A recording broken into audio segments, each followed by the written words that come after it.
जिंदगी में कामयाब होने और सही नतीजे हासिल करने के लिए जिन 3 ताकतों पर काबू पाना बेहद ज़रूरी है वो हैं ख्वाहिश, यकीन और उम्मीद। इसी उम्मीद के साथ में हम आगे बढ़ते हैं। न्यूटन्स लॉज ऑफ मोशन के एप्लीकेशन नंबर 3 पर आज हम चर्चा करने वाले हैं। देखिए ये थर्ड एप्लीकेशन क्या है?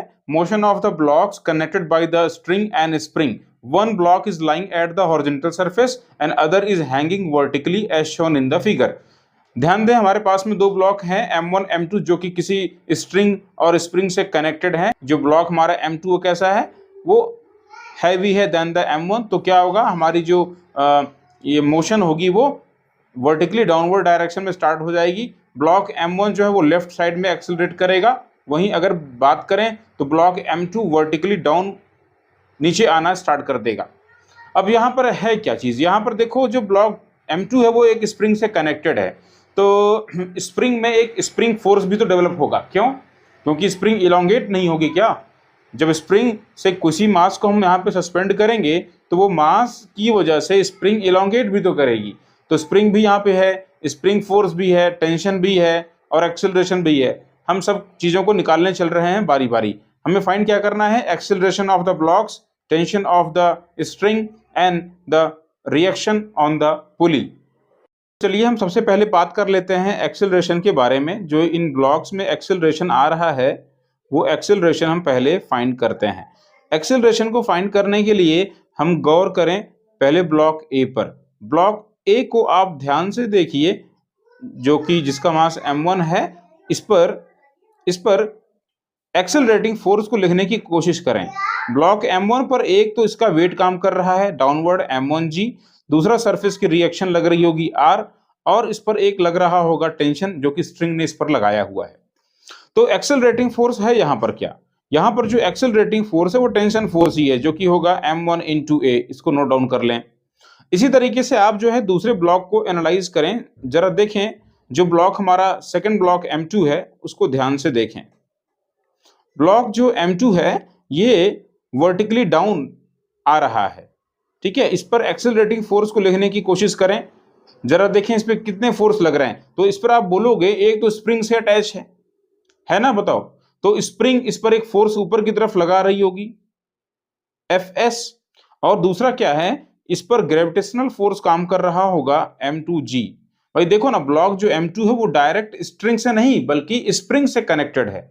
ब्लॉक जो 2 है M2, उस पर आप देखो तो डायरेक्ट जो कांटेक्ट है वो स्प्रिंग का है, तो एक स्प्रिंग फोर्स लग रहा है। क्यों स्प्रिंग फोर्स लग रहा है? क्योंकि ब्लॉक M2 के लगने की वजह से स्प्रिंग की लेंथ चेंज हो रही है, और जब भी किसी भी स्प्रिंग की लेंथ को हम चेंज करते हैं, कॉन्ट्रैक्ट करें या कंप्रेस करें, तो स्प्रिंग में एक रिस्टोरिंग फोर्स डेवलप होता है जिसे कहते हैं स्प्रिंग फोर्स। आप सभी को शायद पता होगा, आपने पढ़ा होगा। अगर मेरे पास में कोई स्प्रिंग है, इस स्प्रिंग को मैं हल्का सा इलोंगेट कर दूं, एक्स इसको मैं खींच दूं, तो स्प्रिंग में एक रिस्टोरिंग फोर्स डेवलप होता है जो वापस इसको उसी पोजीशन लाने की टेंडेंसी रखता है, और स्प्रिंग फोर्स देते हैं K इंटू एक्स से। स्प्रिंग फोर्स जो डेवलप होता है वो इलोंगेशन या चेंज इन लेंथ के प्रोपोर्शनल होता है। यहाँ पे K क्या चीज है? स्प्रिंग कांस्टेंट है। क्वेश्चन में आपको स्प्रिंग का कांस्टेंट Ks दिया गया है। Spring constant is nothing but it is numerically equal to that much amount of the spring force which is needed to change the length of the spring by 1 metre or 1 unit. ध्यान दें, यहां पर block M2 पर हम बात कर रहे थे एक्सेलरेटिंग फोर्स में फाइंड करना है। तो ब्लॉक M2 पर देखो, ये ब्लॉक नीचे की तरफ एक्सेलरेट हो रहा है, एक्सेलरेशन A है। तो बताओ जरा एक्सेलरेटिंग फोर्स क्या होगा? एक्सेलरेटिंग फोर्स होगा M2G minus spring force, and accelerating force equals M2 into A। सब जानते हैं न्यूटन्स लॉज ऑफ मोशन से एक्सेलरेटिंग फोर्स हमेशा क्या होता है? Mass into net acceleration. अब एक चीज और देखो ध्यान से, यहां पर वो ये देखना है कि स्प्रिंग और स्ट्रिंग में क्या हो रहा है। ये देखो, जो स्ट्रिंग लगी है और ये जो स्प्रिंग है, इनके बीच में क्या हो रहा है। तो भाई स्ट्रिंग देखो इस तरीके से है, ये डोरी, डोरी में क्या है? टेंशन है। और इसके नीचे देखो क्या लगा हुआ है, इसके नीचे लगी हुई है हमारी स्प्रिंग, इस तरीके से, ठीक है ना। तो स्प्रिंग में स्प्रिंग का फोर्स एक्ट कर रहा है और स्ट्रिंग में टेंशन एक्ट कर रहा है। क्या दोनों सलामत हैं, आपस में जुड़ी हुई हैं, कनेक्टेड हैं? हाँ, जुड़ी हुई हैं। इसका मतलब क्या होगा कि जो भी टेंशन फोर्स होगा वो स्प्रिंग फोर्स के ही इक्वल में होगा, यानी कि spring force equals K into x equals T।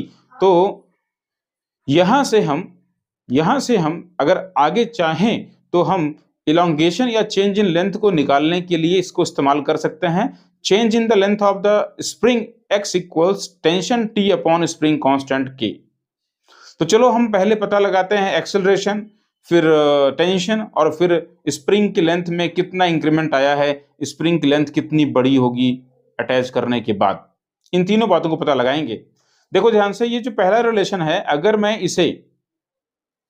मैं इसे सेकेंड रिलेशन में एडअप करूं तो क्या मिलेगा मुझे। देखो ध्यान से, जो ये Fs है ये टेंशन ही है एक तरीके से, है ना। तो Fs क्या हो जाएगा, माइनस Fs की जगह पे रख सकते हैं माइनस टी, और ये T से T कैंसिल हो जाएगा अगर हम इनको एडअप करेंगे।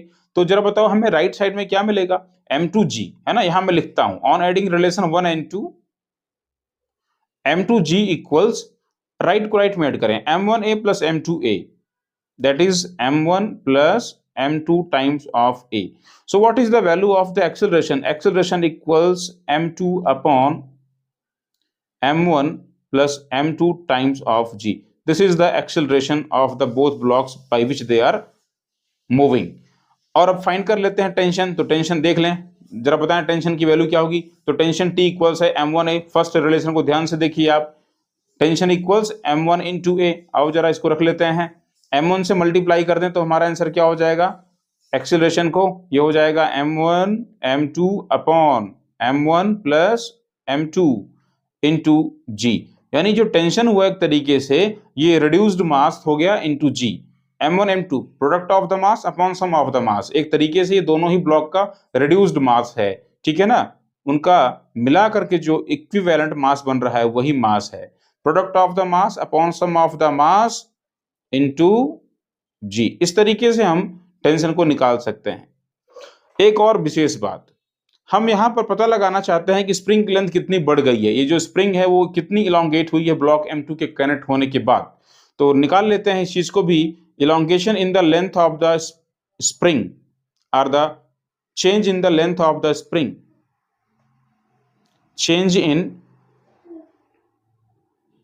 Length of spring. अभी आपने देखा था कि जो चेंज इन द लेंथ है वो कैसे फाइंड कर सकते हैं, tension force upon spring constant. तो सिंपली बस करना क्या है, इस स्प्रिंग फोर्स यानी जो टेंशन है उस टेंशन को बस हमें स्प्रिंग कांस्टेंट से डिवाइड कर देना है। तो इस तरीके से ये हमें इलोंगेशन के लिए भी फॉर्मूला मिल गया।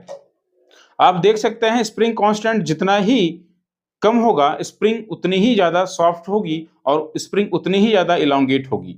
दूसरी चीज क्या है, रिड्यूस्ड मास है, इनकी वैल्यू अगर ज्यादा होगी तो स्प्रिंग की लेंथ भी क्या होगी, ज्यादा बढ़ जाएगी। तो आई होप आपको ये चीज समझ में आ गई होगी। अगर हमारे पास में दो ब्लॉक्स M1 M2 हो जो इस कदर कनेक्टेड हो, एक स्प्रिंग और एक स्ट्रिंग से, एक वर्टिकली डाउन हो दूसरा हॉरिजॉन्टल सरफेस पर रखा हो, तो जो भी इलोंगेशन आएगा स्प्रिंग में, जो टेंशन आएगा स्ट्रिंग्स में, और जो एक्सेलरेशन आएगा ब्लॉक्स में, वो हम निकाल सकते हैं। एक्सेलरेशन की वैल्यू वही है M2 upon M1 plus M2 higher mass upon sum of the mass into G। Tension equals product of the mass upon sum of the mass into G, and elongation in the spring length that is 1 by K into M1 M2 upon M1 plus M2 into G। Thank you.